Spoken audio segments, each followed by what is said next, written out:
Cette fois c'est la fin, on se retrouve pour une nouvelle vidéo Lego. Aujourd'hui, j'ai revu toute la saison 3 de Ninjago Dragon Rising et voilà ce que je peux vous dire sur la saison 4. Donc ça va être le titre de la vidéo en effet, car à la sortie de la partie 2, j'ai donc re-regardé toute la partie 1 et évidemment donc toute la partie 2. J'ai noté des choses, j'ai noté mon avis également sur les deux derniers épisodes. À la base ça devait être mon avis sur les deux derniers épisodes. Finalement ça s'est transformé en mon avis sur la saison 3. Ça va pas être bien ou pas bien parce que je pense que vous allez comprendre, j'ai adoré cette saison. C'est pour moi l'une des meilleures en tout cas de la série. Aussi quelque chose qui n'était pas prévu, meilleure musique de tous les temps, je ne veux rien savoir. La nouvelle version de Re-Rise est sortie au moment où j'enregistre ça il y a 9 jours. Je l'écoute tous les jours, c'est vraiment une musique de folie, sans doute l'une des meilleures pour moi de Ninjago, en tout cas facilement dans le top 3. Voilà, je voulais juste le caser quelque part. Elle est très très bien pensée de A à Z. Il y a évidemment quelques petits points, mais comme tout dans toutes les saisons, j'ai envie de dire. Donc franchement, voilà, meilleure saison de ce point de vue-là. Maintenant, on va passer à qu'est-ce que nous apprend sur la suite. Donc tout d'abord, j'ai des petites théories ici et là, notamment sur la toute fin. Voilà, on va commencer sur la toute fin. Ça va aller un petit peu dans tous les sens hein, de la série globalement. J'ai noté plein de choses, vous allez le voir, il y a vraiment beaucoup de points sur toute la série, un petit peu des mystères qui étaient laissés en suspens dans les précédentes saisons qui ont été répondus, etc. Donc on va tout de suite regarder tout ça, j'ai deux petites feuilles devant moi. Alors, tout d'abord c'est où sont arrivés les ninjas. Alors évidemment, il y a la théorie on va dire principale, c'est que des nouveaux royaumes, mais c'est pas très intéressant en vidéo, donc c'est pour ça que j'ai proposé d'anciens royaumes. Donc tout d'abord, on va avoir plusieurs équipes, comme vous l'aurez compris, Kai, Nia et Jay. On va également avoir Lloyd et Arin, ou encore Frax, Sora, Brazera et Ryu, qui sont donc dans 3 endroits différents. Et avant de commencer, attention spoilers, évidemment, c'est que je l'ai pas dit, mais je pensais que c'était assez évident. Attention spoilers. Si vous n'avez pas vu la partie 2 ou même la partie 1 de la saison 3, ne regardez pas cette vidéo, ça va spoiler très fort. Donc, sur ces 3 équipes, on va commencer par la première, Kai, Nia et Jay.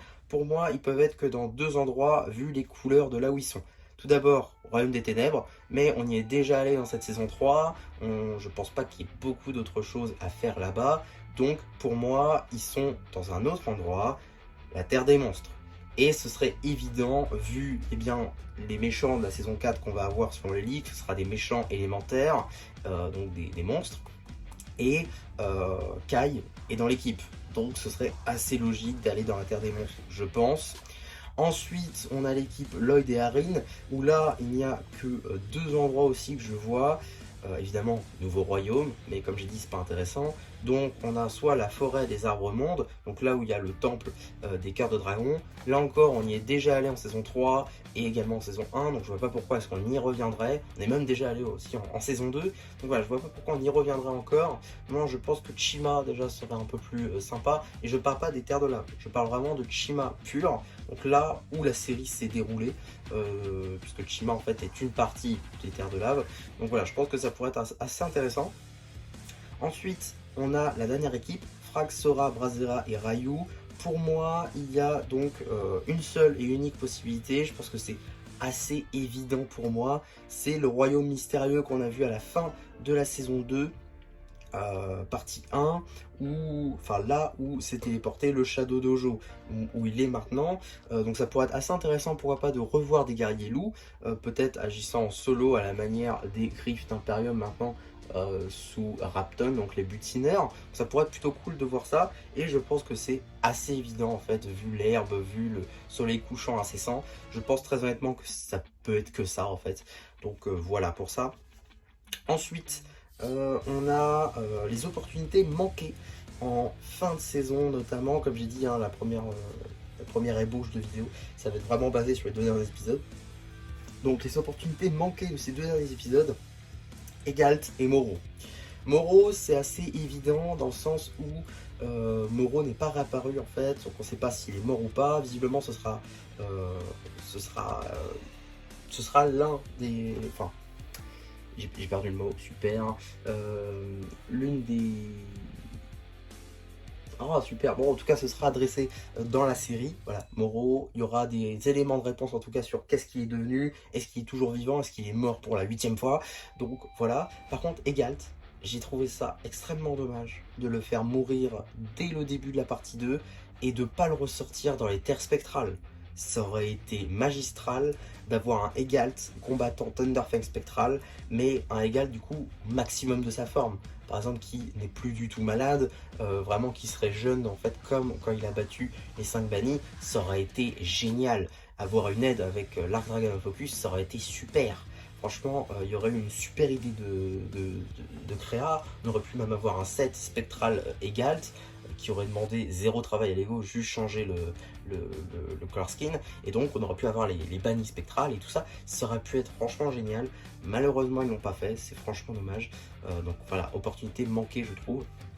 Après, j'ai pas vu beaucoup de personnes le dire. Moi, en fait, j'ai toujours espéré ça, en fait, en voyant que Egalt allait mourir quand il y a eu les leaks. Je pensais vraiment qu'il allait revenir en spectral, mais non, c'est dommage. Peut-être un jour, hein. En tout cas, c'est vraiment dommage que face à Thunderfang, il ne soit pas là.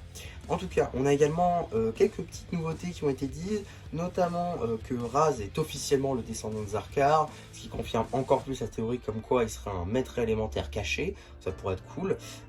Aussi, il ne reste que 3 dragons sources dans le conseil, et un qui est mort évidemment, hein, celui de l'équilibre. En tout cas, 3 dragons sources qui restent, je crois que c'est Flow, donc j'ai pas le nom en français, je crois pas qu'il a été donné. On a également donc Mouvement, et il me semble que c'est pas concentration qui reste, ça doit être énergie je crois. Je crois en tout cas, je crois que c'était les éclairs, donc ouais. En tout cas, voilà les 3 dragons sources qui restent. On a également les seuls qui restent au monastère, donc c'est Cole, Géo. Géo d'ailleurs qu'on n'a toujours pas revu, on ne sait pas s'il est mort ou pas. Donc, je pense pas honnêtement. Ils ont toujours pas fait de figurines et les scénaristes avaient dit qu'il y aurait des figurines de Géo, je crois, dans les prochains sets.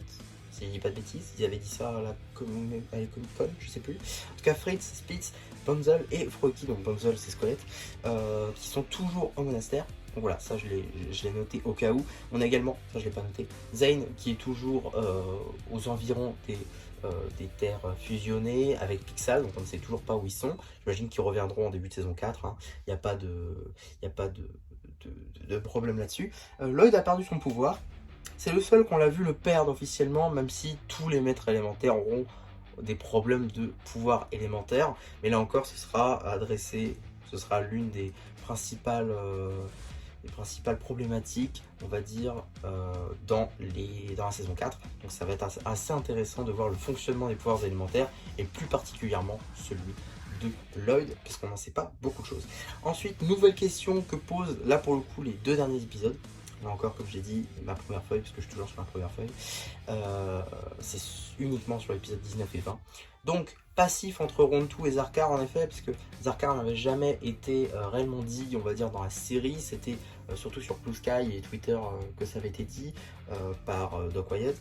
Et là, ça a été enfin cité dans la série, donc ça c'est plutôt cool. Mais du coup, on imagine qu'il y a eu peut-être un échange entre les deux après la défaite des 5 bannis. Ça peut être assez intéressant, peut-être en flashback, notamment maintenant que Rontu fait partie de l'équipe et qu'elle est au monastère. Ça peut être assez intéressant comme histoire, notamment pour débuter la saison 4, avec un Raz qui visiblement a l'air d'être, on va dire, un peu le méchant principal, comme ça a l'air d'être montré à la fin de la saison 3. En tout cas, qui contrôlait l'Arc Dragon of Focus la première fois? Alors ça, je l'ai noté au cas où, parce que j'avais pas trop compris, parce que j'avais regardé en anglais. Effectivement, l'Arc Dragon of Focus n'a pas été réveillé par des mortels la première fois. C'était les dragons sources, pardon, qui avaient envoyé l'Arc Dragon du coup sur Terre pour battre Thunderfang, parce qu'ils en avaient peur. Donc voilà, là c'était le conseil qui avait envoyé, donc c'était pas du tout des mortels qui l'ont réveillé, et donc il n'y a pas eu de conséquences évidemment pour la première fois. En tout cas, est-ce que Lord Raz a-t-il récupéré l'icône de dragon au monastère? Donc l'icône du dragon du mouvement, est-ce que Raz l'a récupéré? On ne sait pas trop, on le voit pas alors qu'on voit l'icône du dragon inconnu et également le marteau du dragon source de la force. Donc on ne sait pas trop encore s'il l'a récupéré ou pas. Je trouverais ça un peu illogique étant donné qu'il est censé en récupérer 7. L'avoir là alors qu'il était déjà là, il avait il était libre en fait de le récupérer. Je trouve ça un petit peu bizarre qu'il ne le récupère pas, mais bon, à voir. En tout cas, on a également où sont les parents d'Arin. Dans les premières descriptions d'épisodes, on nous a dit que les parents d'Arin avaient mystérieusement disparu, et là, on les a juste vus se cacher dans le monastère. On ne sait pas qu'est-ce qui leur est arrivé. Je ne sais pas si Ras s'est vengé d'Arin, on ne sait pas en tout cas. Voilà, encore une question en suspens. Qu'est-ce que Ras vient faire à la Cité des Temples? Ça, c'était une question qui a déjà été adressée en vidéo, notamment je pense à Tenarfichis qui en a déjà parlé. Il a parlé notamment d'un retour potentiel de Cinder, d'un retour potentiel de Jordana, c'est-à-dire qu'on ne sait toujours pas qu'est-ce qu'elle est, qu'est-ce qu'elle est devenue. Donc ouais, ça pourrait être assez intéressant de voir ça. Moi je pense surtout qu'il a besoin de la coupe, des éléments pour peut-être aller au réservoir. On sait qu'il y a des réservoirs de pouvoir alimentaire. Pourquoi pas essayer d'aller voler les pouvoirs pour pouvoir créer les nouvelles icônes de dragon qui lui manquent. Voilà, c'est des petites théories là encore, hein, comme dit, mais je fais ça en même temps. Que va faire Ras de Wu? En effet, il a kidnappé Wu, peut-être pour le fonctionnement des portails, on ne sait pas trop. C'est vrai que Wu est intimement lié au portail, donc à la fusion plus généralement. C'est vrai que ce serait assez logique finalement que ce soit la capture de Wu qui provoque le problème des portails. Donc voilà, je pense que ça pourrait être le cas, mais est-ce qu'il y a peut-être un autre intérêt aussi que bloquer les portails? Je sais pas trop. En tout cas, que sont devenus les autres dragons sources? Alors ça, je me suis posé la question, c'est sûr que j'ai pas trop réfléchi quand j'ai regardé les épisodes, mais pour moi, je pense qu'ils sont sous forme mortelle, et bizarrement, il y a 3 dragons sources qui ont quitté le conseil, et on est à 3 endroits différents. Ça fait quand même beaucoup, et je pense très honnêtement que c'est pas pour rien, hein. Je pense que chaque équipe va devoir raisonner un dragon source pour pouvoir rétablir un petit peu la situation. Je pense que ça va être ça la saison 4. Où est Croc de Tonnerre?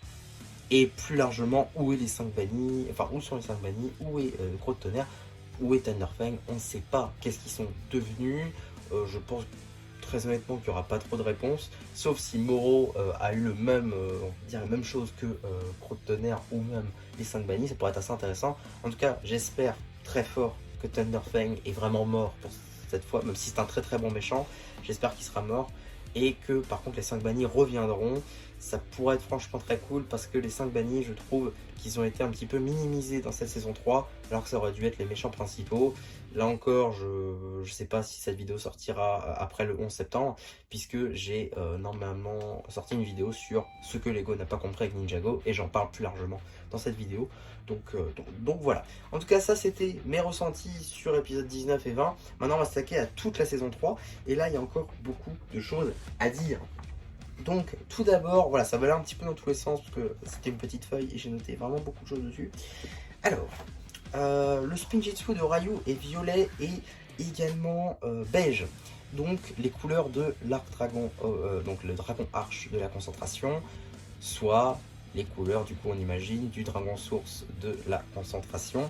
Donc vu que Ryu devrait être un dragon source, alors il a été dit comme étant un dragon source de l'équilibre, peut-être qu'il redeviendra le dragon source de l'équilibre, on ne sait pas. En tout cas, puisqu'il a les mêmes couleurs que le dragon arche, peut-être que celui de la concentration pourrait également mourir, et donc Ryu deviendrait celui-ci.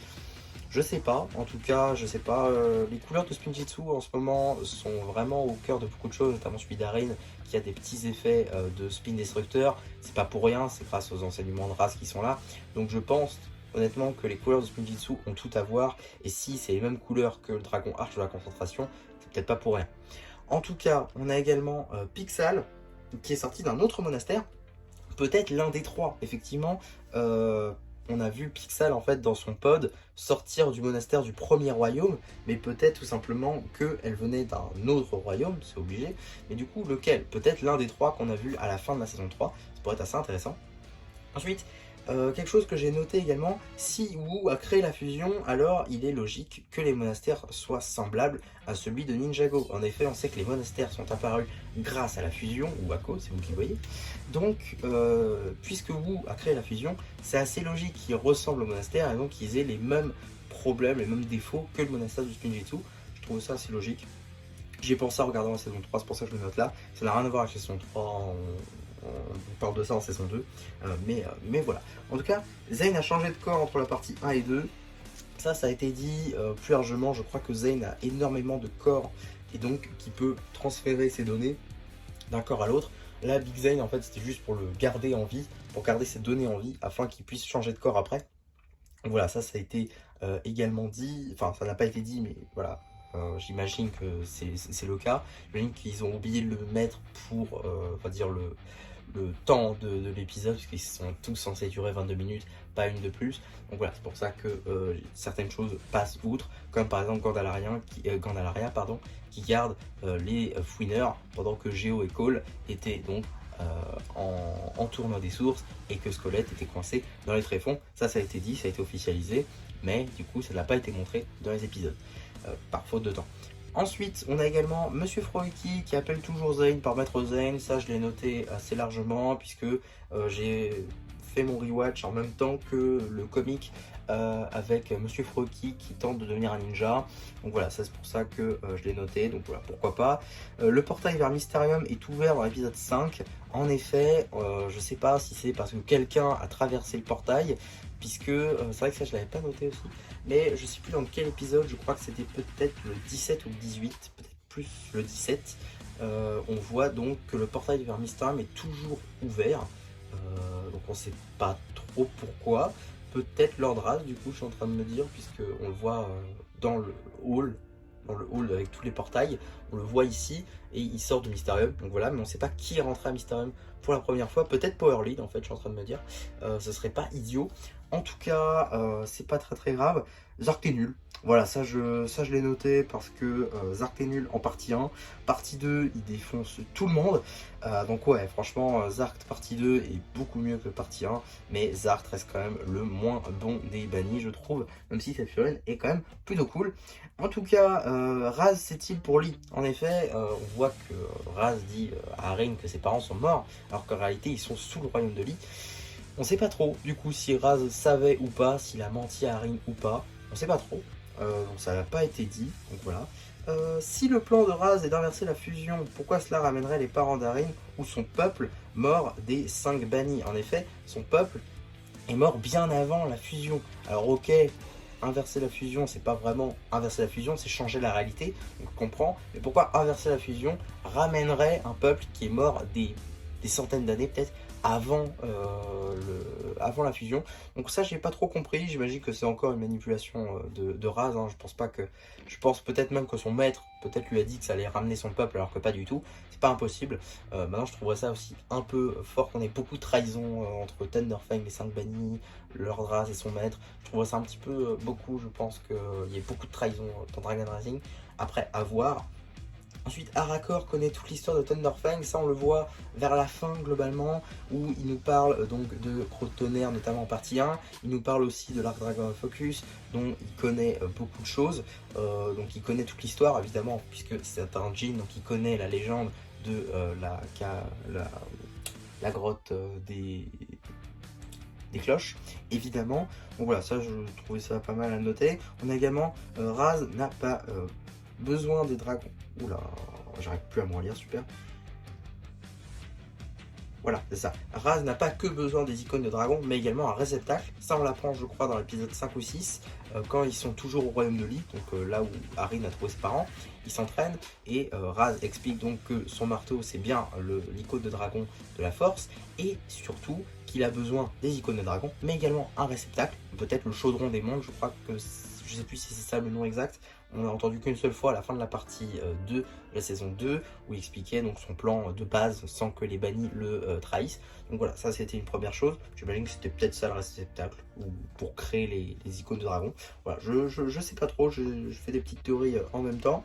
Raz a ramené ou détient les icônes de dragon source qui ont quitté le conseil. Alors effectivement, hein, la force a quitté le conseil. On a également donc une icône de dragon qu'on ne connaît pas.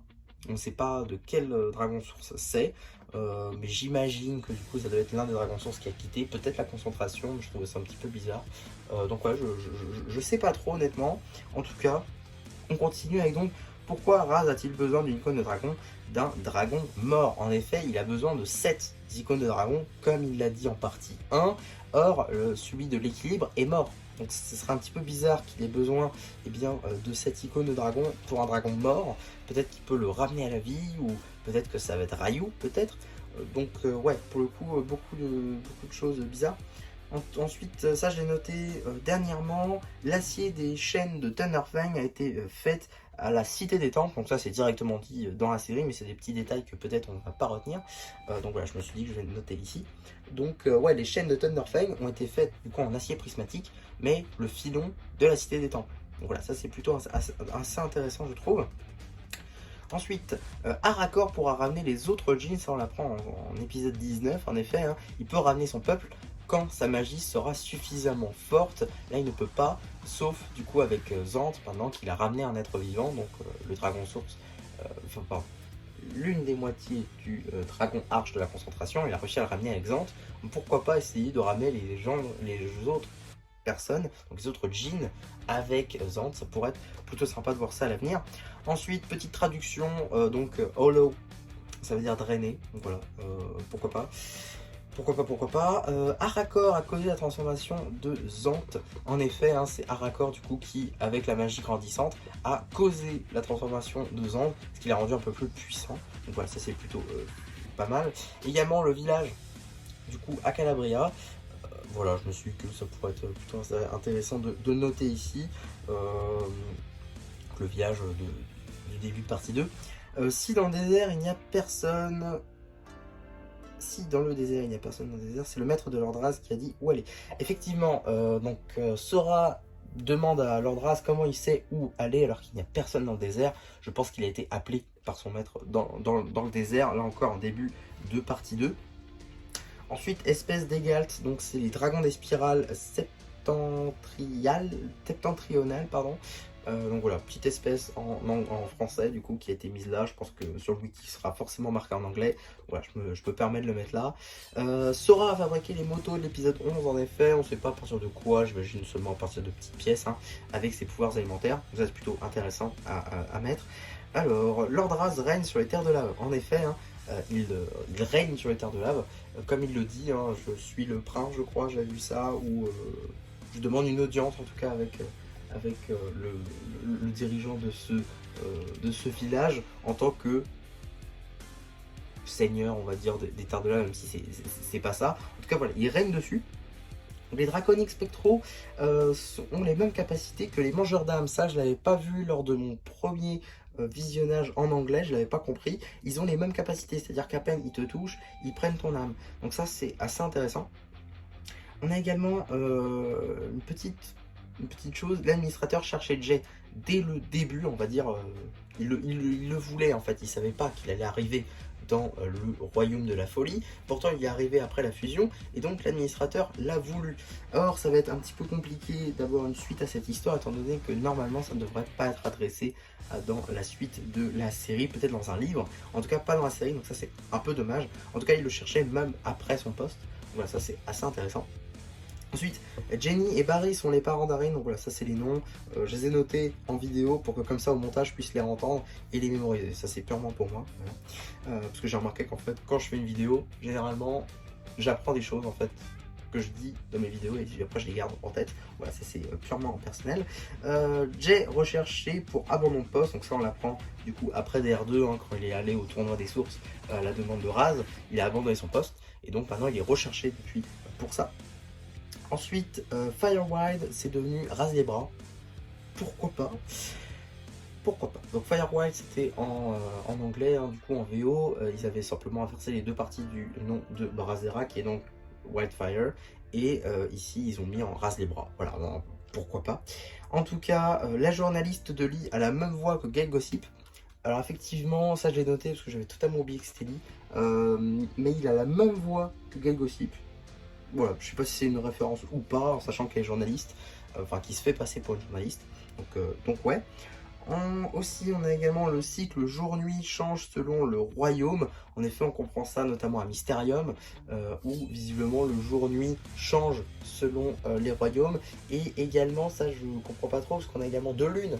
On le voit dans DR1, on a deux lunes, du coup, un petit peu comme sur Tatooine, si vous voulez.